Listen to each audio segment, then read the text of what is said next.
Hello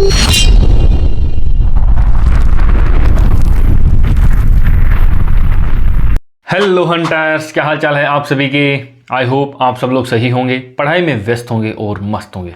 दोस्तों, आज के इस वीडियो के अंदर हम लोग बात करने वाले हैं बाल विकास और शिक्षा शास्त्र की पहली क्लास हमने आज यहाँ पर स्टार्ट कर दी है। देखो, वैसे तो ये 5वीं क्लास है। इससे पहले 4 क्लासेस जो मैंने डाली है वो मनोविज्ञान का परिचय ट्रिक नाम से डाली हुई है, प्लेलिस्ट के अंदर है, तो आप जाकर के वहाँ पर देख लीजिए। वहाँ पर क्या है ना कि मनोविज्ञान, शिक्षा मनोविज्ञान से संबंधित और भी कुछ जो इंपॉर्टेंट टॉपिक मेरे को लगते हैं वो मैंने उन 4 क्लासेज के अंदर यहाँ पर समेटने की कोशिश की है। कई सारे जो है कौन कौन सी स्कूल्स हैं, कौन कौन से संप्रदाय हैं, किस संप्रदाय की क्या विचारधारा थी, उनके बारे में मैंने ट्रिक के माध्यम से, तो थोड़ा सा आपको है ना वो रफली ज्ञान हो जाएगा। और ये ट्रिक के माध्यम से आपके दिमाग में भी ये रहेगा कि कौन कौन सा जो है मनोवैज्ञानिक व्यवहारवादी है, कौन सा संज्ञानवादी है। इन सब की मैंने ट्रिक बना करके डाली हुई है ईजिली। तो आप लोग अभी उनके नोट्स बना लीजिए 4 क्लासेज के। इसके बाद में बार बार जब भी आप जो है इन चीज़ों का रिविजन करेंगे तो आपके दिमाग में ये चीज़ें कंठस्थ हो जाएगी। देखो, बाल विकास और शिक्षा शास्त्र की ये पहली क्लास है। सिलेबस थोड़ा सा चेंज हुआ है, उसके बारे में मैं किसी एक अलग वीडियो में बात करूंगा, लेकिन सिलेबस ज़्यादा चेंज हुआ नहीं है। मेरा मतलब है कहने का कि जो नई चीज़ें हैं उसके अंदर ऐड हुई है, पुरानी चीज़ें वहाँ से हटाई नहीं गई है। तो अपने को ज़्यादा इस चीज़ के बारे में सोचना नहीं है। अपना जो पुराना सिलेबस है वो तो अपने को पढ़ना ही पढ़ना है, उसके साथ में कुछ नई चीज़ें भी यहाँ पर हम लोग जो है वो ऐड करने वाले हैं। देखो, यूनिट फर्स्ट है ये, अपना जो सिलेबस है उसकी वृद्धि एवं विकास की संकल्पना, विकास के विभिन्न आयाम एवं सिद्धांत, विकास को प्रभावित करने वाले कारक, विशेष रूप से परिवार एवं विद्यालय के संदर्भ में अधिगम से उनका संबंध, वंशानुक्रम व वातावरण की भूमिका। और ये जो आपको दिखाई दे रहे हैं ना, ये जो अब मैं क्लासेज जो डालने वाला हूँ, ये फर्स्ट ग्रेड हो, सेकंड ग्रेड हो, यानी साइकोलॉजी जहाँ जहाँ आपको काम में आएगी वो हर जगह पर ये चीज़ें आपको काम में आने वाली है। चाहे रीट मेंस का एग्जाम हो, वहाँ पर भी जितनी भी चीज़ें हैं ना उनको मैं ट्रिक के माध्यम से इस प्रकार से आपको याद करवाऊंगा कि हमेशा के लिए जो है साइकोलॉजी आपको बिल्कुल इजी लगने लग जाएगी। देखो, शुरुआत करते हैं अपने किसकी, यहीं से करते हैं, बाल विकास की करते हैं। तो बाल विकास के अंदर आपको 2 चीज़ें यहाँ पर दिखाई दे रही होगी, एक तो बाल और दूसरा विकास। बाल का मतलब यहाँ पर क्या है, बाल से मतलब है यहाँ पर बालक से, ठीक है, बालक से। और दूसरा यहाँ पर क्या है ना, विकास। और विकास भी कौन सा विकास, यहाँ पर 2 प्रकार के विकास की बात की गई है, परिमाणात्मक और गुणात्मक विकास की। बात समझ में आ रही है ना। बाल का मतलब है बालक। पहले ये जो बाल विकास जो था ये अभी बाल विकास है, इससे पहले क्या था, इसको बोलते थे हम लोग बाल मनोविज्ञान। इसका पहले नाम क्या था, बाल मनोविज्ञान। लेकिन बाल विकास, बाल मनोविज्ञान यानी बाल मनोविज्ञान से बाल विकास बनने के पीछे रीजन क्या है। जो ये बाल मनोविज्ञान था ना, ये बच्चे का केवल मन का अध्ययन करता था, वातावरण का अध्ययन नहीं कर पाता था। इसलिए अब वर्तमान के अंदर ये जो बाल विकास है इसके अंदर वातावरण और मल्टीप्लाई में वंशक्रम, यानी दोनों चीज़ों का यहाँ पर ध्यान रखा गया है। जबकि बाल मनोविज्ञान के अंतर्गत बच्चे के मन का विज्ञान जो है ये उसके मन का अध्ययन किया जाता था। यहाँ पर वातावरण यहाँ पर जो है गौण माना जाता था, लेकिन इसके अंदर बाल विकास के अंदर वातावरण को भी उतनी ही अहमियत दी गई है। इसलिए वर्तमान में इसको क्या बोलते हैं अपन लोग, बाल विकास कहते हैं। अब देखो, बाल विकास के अंतर्गत अध्ययन कहाँ से कहाँ तक किया जाता है या कब से कब तक किया जाता है, गर्भावस्था से लेकर के किशोरावस्था तक, यानी जन्म पूर्व से ही अध्ययन प्रारंभ कर दिया जाता है। और बाल विकास के अंदर बालक का जो है गर्भावस्था से लेकर के किशोरावस्था तक परिमाणात्मक और गुणात्मक, देखो परिमाणात्मक और गुणात्मक, परिमाणात्मक यानी वे विकास या वो परिवर्तन, होने वाला परिवर्तन कौन सा, जिसको हम लोग देख सकते हो, यानी शरीर का बढ़ना, हाइट का बढ़ना, वजन का बढ़ना, ये सारी चीज़ें किस में है, परिमाणात्मक विकास के अंदर है। और ये गुणात्मक विकास की या गुणात्मक परिवर्तनों की मैं बात करता हूँ तो वो कौन से हो जाएंगे, जैसे किसी बच्चे के अंदर संवेगात्मक विकास किसी का होता है, किसी के ज्ञानात्मक पक्ष का किसी का विकास होता है ना, किसी के, और यानी जिन चीज़ों को अपन देख नहीं सकते, छू नहीं सकते, वो सारी चीज़ें किसमें, बच्चे के संस्कारों के अंदर क्या क्या परिवर्तन हो रहा है, बच्चा क्या क्या चीज़ें सीख रहा है, क्या क्या ज्ञान उसके अंदर बढ़ रहा है, वो सारी की सारी चीज़ों का अध्ययन भी किसमें किया जाता है, अब बाल विकास के अंतर्गत किया जाता है। बाल विकास में गर्भावस्था से लेकर किशोरावस्था तक होने वाले परिमाणात्मक और गुणात्मक, गर्भावस्था से लेकर के किशोरावस्था तक परिमाणात्मक और गुणात्मक दोनों परिवर्तनों के स्वरूप तथा इसके फलस्वरूप व्यवहार और व्यक्तित्व में आने वाले परिवर्तनों को उस व्यक्ति विशेष की परिस्थितियों के संबंध में अध्ययन करना चाहिए। उस व्यक्ति विशेष की, यानी किसी एक व्यक्ति के, ऐसा नहीं है कि सभी को एक लाठी से ही हाँकना शुरू कर दें अपन। उस व्यक्ति विशेष की, यानी वो किस बैकग्राउंड से आ रहा है, उसकी क्या क्या परिस्थितियां हैं, उन सब के संदर्भ में उस व्यक्ति का अध्ययन करा जाता है। उसी को क्या कहते हैं, उसी को बाल विकास कहा जाता है। यही बाल विकास की परिभाषा है। सारी की सारी चीज़ें इस परिभाषा ने अपने अंदर समेट ली है। कहाँ से कहाँ तक, कौन कौन से गुणों का, कि उस व्यक्ति विशेष का ही जो है परिस्थितियाँ होनी चाहिए, सारी चीज़ें उसके अंदर आ गई। उसका व्यवहार और व्यक्तित्व में होने वाले परिवर्तन का अध्ययन कहाँ पर करा जाता है दोस्तों? बाल विकास के अंतर्गत किया जाता है। अब देखो इसके अंदर दो चीज़ें आई हैं, परिमाणात्मक और गुणात्मक। परिमाणात्मक जैसे उसकी ऊंचाई है, ठीक है, उसका शरीर का भार या उसका कोशिकीय वृद्धि जो होती है वो परिमाणात्मक विकास के अंतर्गत शामिल की जाती है। और गुणात्मक वृद्धि के अंदर उसका ज्ञान, उसका बोध, उसकी समझ, उसका संवेग, ठीक है ना, उसके भाव, ये सारी चीज़ें किसमें? उसके गुणात्मक पक्ष के अंदर आती है। धीरे धीरे हम लोग इनको पढ़ेंगे डिटेल से, आपको ईजिली समझ में आ जाएगी। आगे बढ़ने से पहले मैं आपको कुछ एक फैक्ट्स याद करवा देता हूँ। देखो इंपॉर्टेंट चीज़ें हैं ये, यहाँ से सीधा सीधा क्वेश्चन आएगा। क्वेश्चन सबसे पहले ये आएगा कि सबसे पहले बाल विकास का अध्ययन किसने किया था? ठीक है, लोक ने सबसे पहले अध्ययन किया था। लोक ने सबसे पहले लोक लगा दिया था। विकास का सर्वप्रथम अध्ययन लोक ने करा था। किसने करा था दोस्तों? अध्ययन लोक ने करा था। सर्वप्रथम बाल विकास का सबसे पहले अध्ययन करके उसके लोक लगा दिया था। किसने? लोक ने लगा दिया था। अब समस्या ये हो गई कि अध्ययन तो इसने कर लिया था, लेकिन अध्ययन के तो इसने लोक लगा दिया, लेकिन मनोवैज्ञानिक अध्ययन करने के लिए एक वैज्ञानिक आया। ठीक है, पहली बार वैज्ञानिक अध्ययन करने वाला मनोवैज्ञानिक कौन था? पेस्टालोजी था। चीजों को याद देखो कैसे करते हैं अपन, परमानेंट, हमेशा हमेशा के लिए। देखो बाल विकास का अध्ययन का लोक किसने लगाया? लोक ने लगाया। लेकिन मनोवैज्ञानिक अध्ययन या वैज्ञानिक विवरण पेस्टालोजी ने किया बाल विकास का। देखो इसको याद कैसे करेंगे अपन, मैं बताता हूँ। एक छोटे से बच्चे को लेकर के हम एक वैज्ञानिक के पास में गए, उससे हमने पूछा कि इस बच्चे का या इस बाल का विकास हुआ है या नहीं हुआ है। उसने पूछा क्या ये बच्चा सुबह सुबह पेस्ट करता है कि नहीं करता है? बोला पेस्ट तो करता है, ये बड़ा समझदार है, इसका मतलब इसका बाल विकास हुआ है। ये चीज़ें मैं आपको याद करवाने के लिए ऐसे बोल रहा हूँ। देखो बाल का विकास हुआ है या नहीं हुआ है, वैज्ञानिक ने ये बात बोली कि ये पेस्ट यदि करता है तो इसका बाल का विकास हुआ है, अदरवाइज नहीं हुआ है। वैज्ञानिक प्रथम बार, बालक का प्रथम बार वैज्ञानिक विवरण या मनोवैज्ञानिक विवरण पेस्टालोजी ने सबसे पहले अध्ययन के लोक लगाया, लोक ने। अमेरिका के अंदर बालक के विकास के संदर्भ में एक व्यक्ति ने बोला कि भाई मैं आंदोलन करना चाहता हूं, ठीक है, तो मेरे को थोड़ी जगह चाहिए। तो किसी ने कमरा दिखाया, किसी ने छोटी सी कुटिया दिखाई। उसने कहा मेरे को हॉल चाहिए, हॉल चाहिए। क्यों चाहिए? क्योंकि उसका नाम क्या था दोस्तों? स्टैनले हॉल था। उसको बालकों के विकास के लिए अमेरिका में एक आंदोलन करना था, यानी बाल अध्ययन आंदोलन की शुरुआत अमेरिका में हॉल में स्टैनले हॉल ने करी थी। कब करी थी? 1893 के अंदर। चीज़ों को एक दूसरे से रिलेट करके याद करोगे ना, कहानी के माध्यम से याद करोगे ना, कभी नहीं भूल पाओगे। अदरवाइज ये चीज़ें वापस ऐसे आपस में मिल जाती है, फिर याद नहीं होती है। देखो सबसे पहले बाल विकास के अध्ययन के लोक लगाया लोक ने। फिर एक वैज्ञानिक के पास में मनोवैज्ञानिक विवरण के लिए गए, तो उसने पूछा कि ये पेस्ट करता है या नहीं करता है? करता है तो ठीक है। फिर अमेरिका में एक आदमी बोला मुझे बच्चों के विकास के लिए एक आंदोलन करना है, तो मुझे एक हॉल दिखाओ। स्टैनले हॉल उसका नाम था, इसलिए उसको हॉल में डाल दिया गया। इजीली याद हुआ कि नहीं हुआ? अब बढ़ते हैं अपन आगे और देखते हैं। देखो थोड़ी डेफिनेशंस याद कर लेते हैं। डेफिनेशंस में आपको बहुत सारी याद करवाऊंगा, ये इंपॉर्टेंट है, आने की संभावना रहती है, पहले भी आई है, तो आप इनको नोट करते जाएं। इनके अंदर एक एक वर्ड अपने को पढ़ना पड़ेगा। देखो क्रो एंड क्रो, बर्क या जेम्स ड्रेवर, तीन चीजें हैं। बोला क्या गया है? देखो बहुत ही सिमिलर सी है, मिलती जुलती सी है। बाल विकास का वह वैज्ञानिक अध्ययन है, बाल विकास वह वैज्ञानिक अध्ययन है जिसमें गर्भावस्था के प्रारंभ से किशोरावस्था के प्रारंभ तक, देखो गर्भावस्था के प्रारंभ से किशोरावस्था के प्रारंभ तक होने वाले विकास का अध्ययन किया जाता है। प्रारंभ करो, प्रारंभ, देखो यहां पर ये प्रारंभ इंपॉर्टेंट है। प्रारंभ करो भाई, प्रारंभ करो। गर्भावस्था में भी विकास को प्रारंभ करो, किशोरावस्था में भी विकास को प्रारंभ करो। अब आगे बढ़ते हैं। देखो बर्क, बर्क करेगा बर्थ पूर्व से बात। बर्क, बर्थ, बर्थ, बर्क है ना, ये जो बर्क है ना, बर्क, इसको हम लोग कर लेंगे बर्थ, यानी बर्क जो है वो बर्थ पूर्वज की बात करने वाला है। देखो बाल विकास मनोविज्ञान की वह शाखा है जिसमें जन्म से पूर्व अवस्था से परिपक्व अवस्था तक होने वाले विकास का अध्ययन किया जाता है। ठीक है, प्रारंभ करो, प्रारंभ करो, एज इट इज आएगी, सेम टू सेम आएगी ये, क्योंकि ये किसी के द्वारा दिया गया जो है डेफिनेशन है या किसी के द्वारा बोले गए शब्द हैं ये, तो इनको इनके अंदर चेंज नहीं कर सकता है वो। देखो जेम्स ड्रेवर, बाल मनोविज्ञान, मनोविज्ञान की वह शाखा है जिसमें जन्म से परिपक्वता तक विकसित हो रहे मानव का अध्ययन किया जाता है। ऑलमोस्ट दोनों के दोनों सेम टू सेम है, थोड़ा सा फर्क है, ध्यान रखना।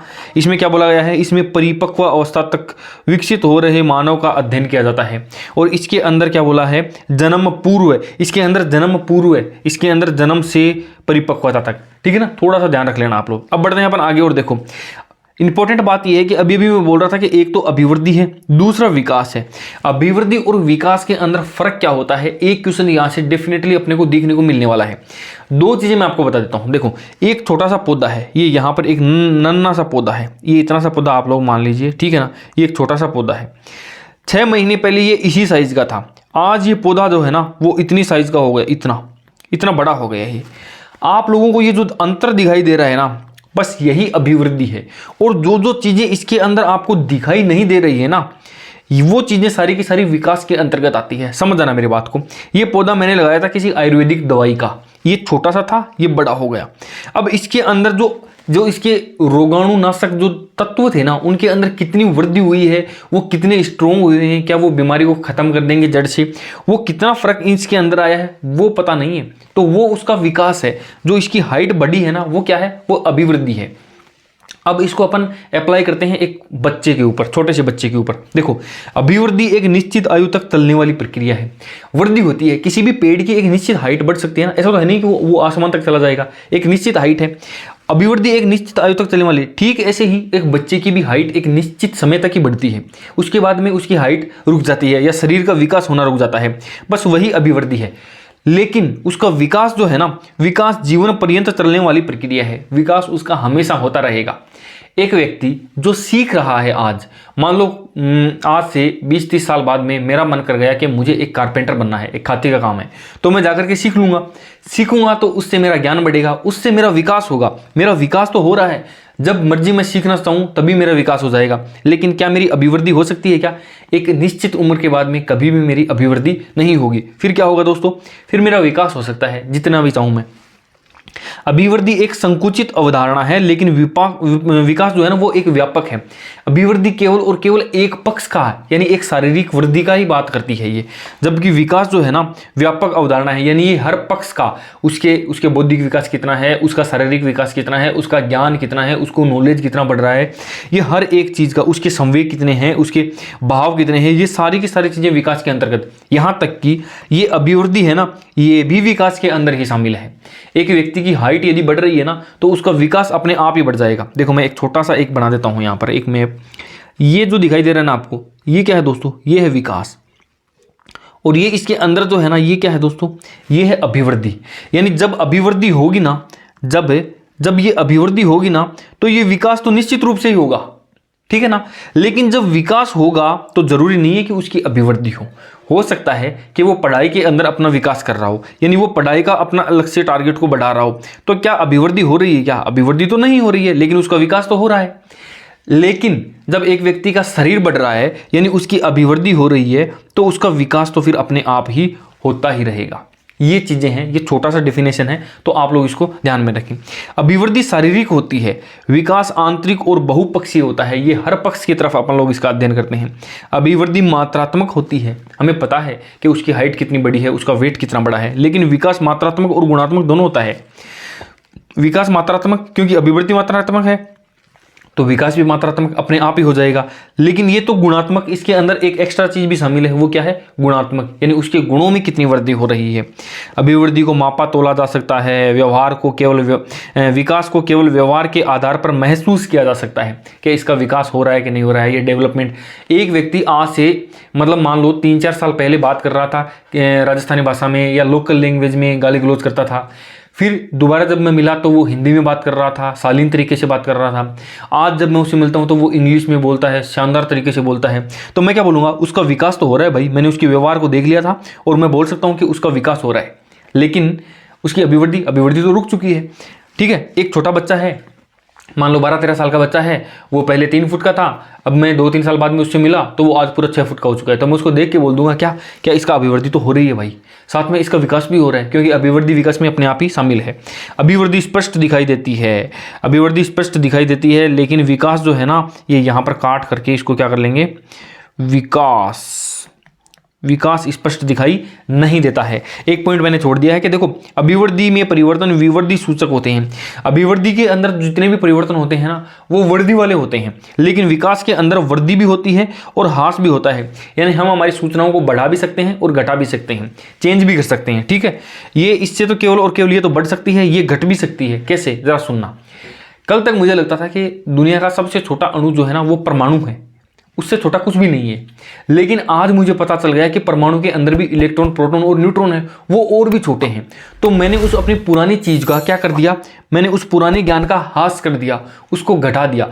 अब नए ज्ञान को मैंने ऐड करा और मैंने कहा कि नहीं, परमाणु से भी छोटे छोटे और भी एलिमेंट्स हैं हमारे पास में, जिनको क्या बोलते हैं अपन, इलेक्ट्रॉन, प्रोटॉन और न्यूट्रॉन बोलते हैं। यानी दुनिया का सबसे छोटा जो है, जो क्या बोलते हैं, तत्व जो है, वो परमाणु नहीं है, उससे भी छोटी चीजें हमारी दुनिया के अंदर हैं। तो मैंने अपने नॉलेज को क्या कर दिया, ह्रास भी कर दिया और उसके अंदर वृद्धि भी कर दी। तो विकास, वृद्धि और इसके अंदर क्या होता है, विवृद्धि सूचक और ह्रास सूचक दोनों तरफ यहां पर ये चलता है। ठीक है दोस्तों, तो मेरे हिसाब से अभिवृद्धि और विकास को आप लोग अच्छे तरीके से समझ गए होंगे। अब बढ़ते हैं अपन आगे। देखना डेफिनेशन, ये अभिवृद्धि और विकास की डेफिनेशन हैं, 6 से 7 डेफिनेशन है। सारी की सारी डेफिनेशन आप लोग लिख लेना, यहाँ से एक आपको इजीली मिल जाएगी। याद कराता हूँ कैसे। विकास प्राणी में होने वाला प्रगतिशील परिवर्तन है जो किसी लक्ष्य की ओर निर्देशित होता है। विकास, जेम्स ड्रेवर, ड्रेवर से क्या करेंगे ना, ड्रेवर से कर लेना ड्राइवर। ड्राइवर क्या करेगा दोस्तों, ड्राइवर प्रगति करता रहता है सारे दिन भर, प्रगतिशील, एक जगह से दूसरी जगह, दूसरी जगह से तीसरी जगह, और किधर जाता है, अपने लक्ष्य की ओर चलता ही रहता है। तो जहां पर ये दो चीजें आपको दिखाई दे जाए ना, एक तो प्रगतिशील और दूसरा लक्ष्य, इसका मतलब जेम्स ड्रेवर, ड्राइवर, लक्ष्य की ओर कौन जाता है, ड्राइवर जाता है। देखो टायलर, विकास एक निश्चित दिशा की ओर ले जाने वाला मार्ग है। अब मार्ग है ना, यहां पर एक मार्ग पकड़ लेना। टायलर से क्या कर देंगे अपन, टायलर से कर देंगे ट्रेलर। ट्रेलर एक बड़ा सा ट्रेलर है, उसके लिए तो मार्ग की जरूरत पड़ेगी ना, मार्ग के बगैर थोड़ी चल सकता है वो। अरे भाई मोटरसाइकिल है, वो तो एक पतली सी पगडंडी पे भी चल जाएगी। कोई कार वार है, अपन गांव की गलियों में घुसा देते हैं। लेकिन जब एक बड़े मार्ग की बात करेंगे अपन, तो ट्रेलर के लिए तो किसकी जरूरत पड़ेगी, अपने को मार्ग की जरूरत पड़ेगी। ठीक है। गेसल, विकास एक प्रकार का परिवर्तन है जिसके द्वारा बालक में नवीन विशेषताएं, नवीन गुणों और क्षमताओं का विकास होता है। ये किसने कहा था, गेसल ने कहा था। अब बढ़ते हैं अपन आगे। हरलोक, विकास अभिवृद्धि तक सीमित नहीं है बल्कि व्यवस्थित एवं समानुगत परिवर्तन है जो व्यक्ति की परिपक्वता की ओर ले जाता है, और व्यक्ति को परिपक्वता की ओर ले जाकर के क्या करेगा, हर चीज के ऊपर लोक लगा देगा। परिपक्वता की ओर ले जाकर एक मिनट, परिपक्वता की ओर ले जाता है और ले जाकर क्या करता है, लोक लगा देता है। ले जाकर क्या करता है, हर लोक लगा देता है, हर लोक लगा देता है। परिपक्वता की ओर ले जाता है और हर लोक लगा दे। देखो कोई भी आदमी परिपक्व होता है ना, एक बच्चा होता है वो छोटा पूरी तरह से परिपक्व नहीं होता है, लेकिन जब वो मैच्योर हो जाता है, किशोर अवस्था के अंदर शरीर की पूरी हाइट पकड़ लेता है, तो उसके बाद में वो क्या करता है ना, हर लोक लगा देता है। उसके बाद में उसका शरीर बढ़ता नहीं है, फिर तो घटता ही है धीरे धीरे उम्र बढ़ने के साथ साथ में। देखो फ्रैंक ने 3 शब्द बोले थे, बोलते नहीं कि अपना फिल्मों में नहीं देते ना, फ्रैंकली 3 शब्द बोलो, वो 3 मैजिकल वर्ड बोलो। तो ये फ्रैंकली कैसे, फ्रैंकली 3 वर्ड बोले। कौन कौन से, आकार में परिवर्तन, अनुपात में परिवर्तन, और पुरानी विशिष्टताओं की विलुप्ति और नवीन विशेषताओं को प्राप्ति। ठीक है ना। अब देखना जरा, मुनरो, विकास एक परिवर्तनशील श्रृंखला है जिसमें बच्चा भ्रूण अवस्था से लेकर प्रौढ़ अवस्था तक गुजरता है। परिवर्तनशील श्रृंखला, अपने मन के अंदर, अपने मनड़े में सारे दिन परिवर्तनशील श्रृंखलाएं आती रहती है ना, मनड़े में अपने मन में क्या आती है, परिवर्तनशील चीजें सारे दिन भर आती रहती है। तो ये परिवर्तनशील श्रृंखला कहां पर आएगी, अपने मुनरे में। ये परिभाषा पूरी की पूरी आप लोग लिखोगे ना, तभी जाकर के बात बनने वाली है, अदरवाइज ये चीजें आपको याद नहीं रहेगी। अब देखो, अब बात करते हैं किसकी, विकास के सिद्धांतों की बात करते हैं कि विकास और अभिवृद्धि के बारे में हमें पता लग गया है, लेकिन विकास के जो एक निश्चित क्रम है, उसके कुछ एक सिद्धांत हैं कि विकास किस प्रकार से होता है। ठीक है, उसके कुछ एक नियम आपको बता देता हूं। पहला नियम क्या है ना, कि एक तो ये निरंतर चलने वाली प्रक्रिया है, निरंतर विकास का सिद्धांत, इसको क्या बोलते हैं, निरंतर विकास का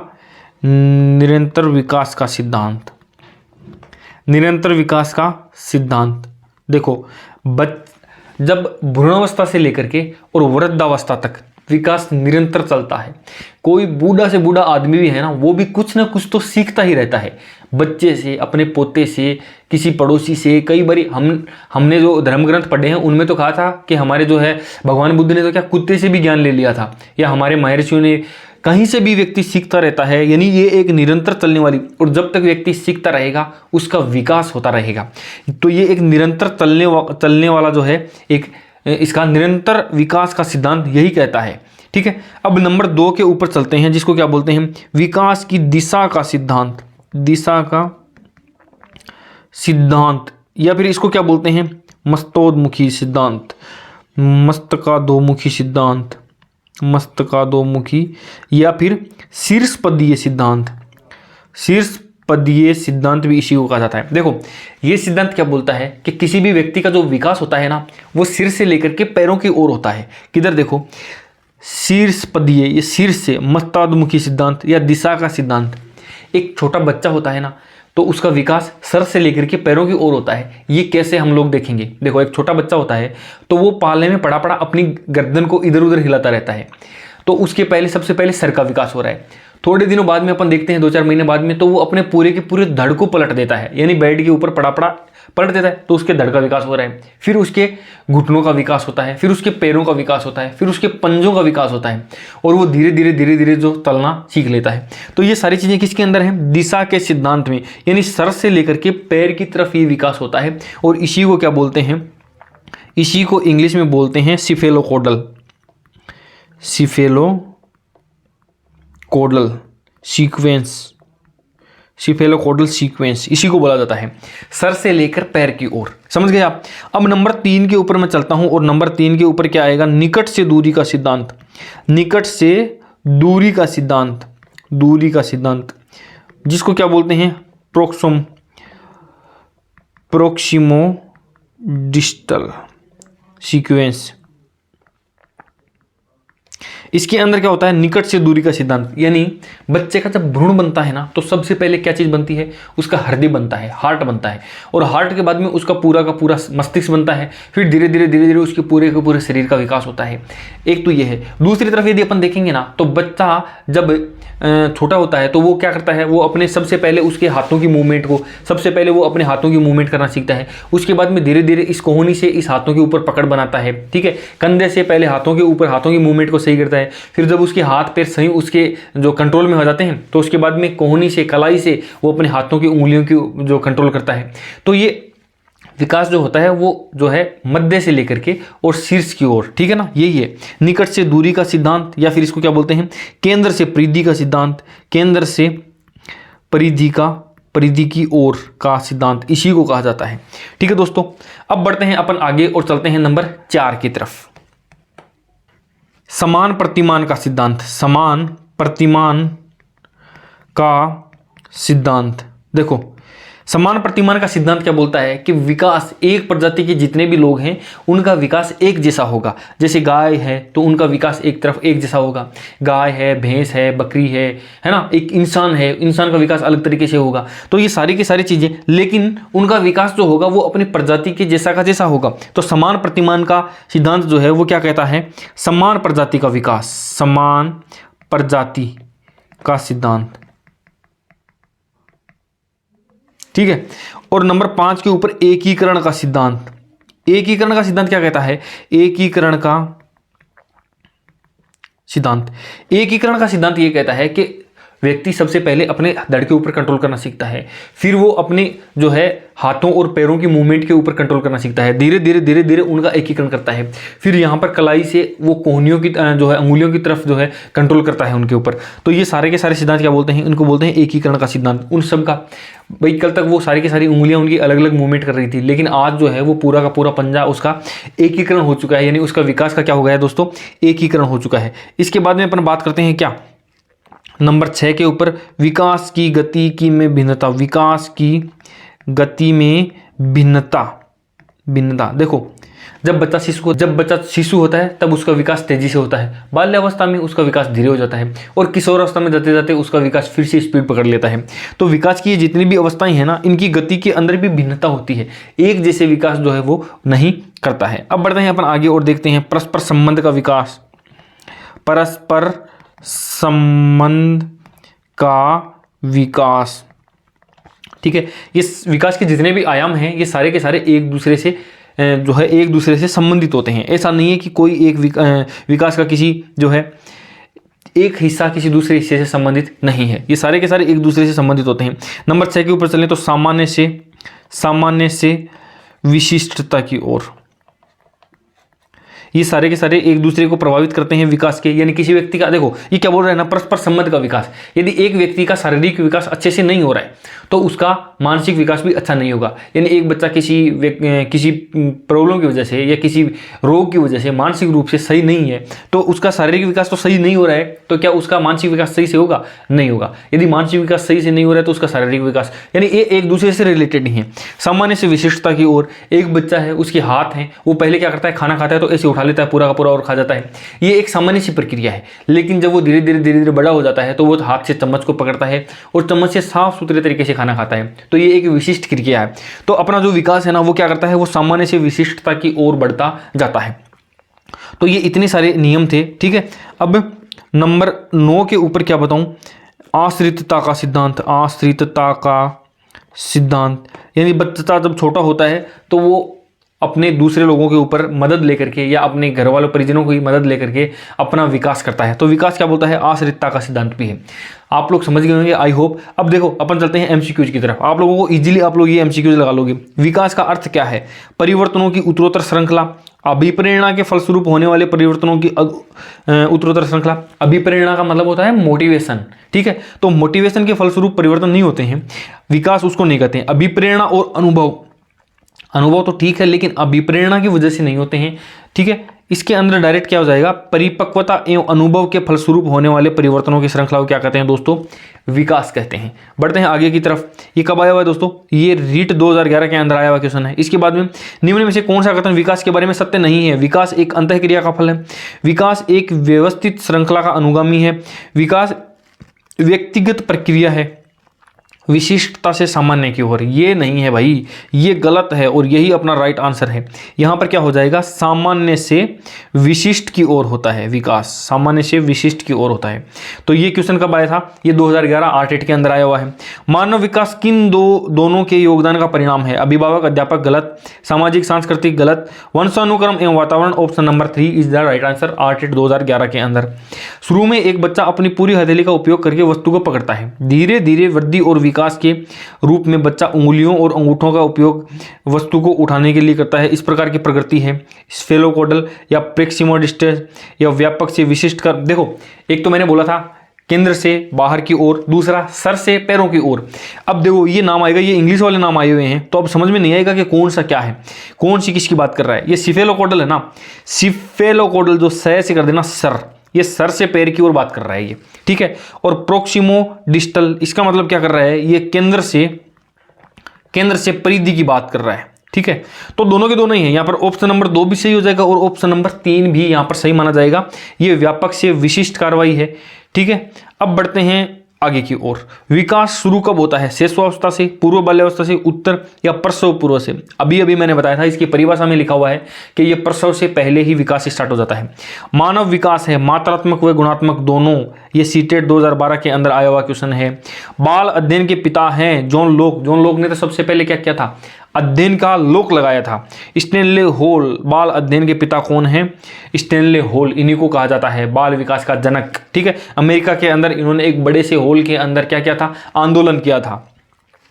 बाल विकास की प्रकृति है प्राकृतिक, वैज्ञानिक, अवैज्ञानिक, वैज्ञानिक है।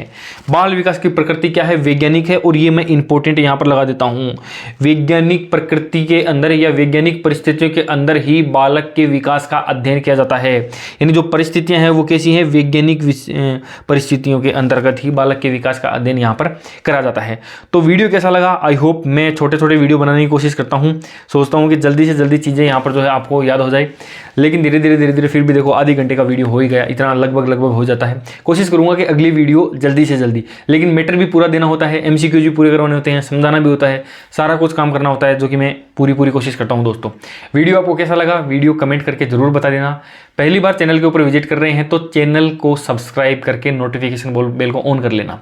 सारा का सारा साइकोलॉजी आपको ट्रिक के माध्यम से मैं आपको याद करवाऊंगा। बस शर्तें यही है कि आप लोग नोट्स बनाते जाना और जो मैं ट्रिक आपको बताता हूं ना वो लिखते जाना, उनका बार बार रिवीजन करना बेहद इंपॉर्टेंट है, अदरवाइज आप चीज़ें भूल जाएंगे। साइकोलॉजी के अंदर क्वेश्चन गलत होने की पूरी संभावना रहती है, तो हमें उन सब चीज़ों को अवॉइड करना है। नोट्स बनाते जाइए, मेरा पूरा विश्वास है कि 30 में से 30 नंबर आपके 100% आपको जो है आएंगे। ठीक है दोस्तों, आज के लिए इतना ही, मिलते हैं किसी नए वीडियो में किसी नए ट्रिक के साथ। तब तक के लिए बाय बाय, टेक केयर।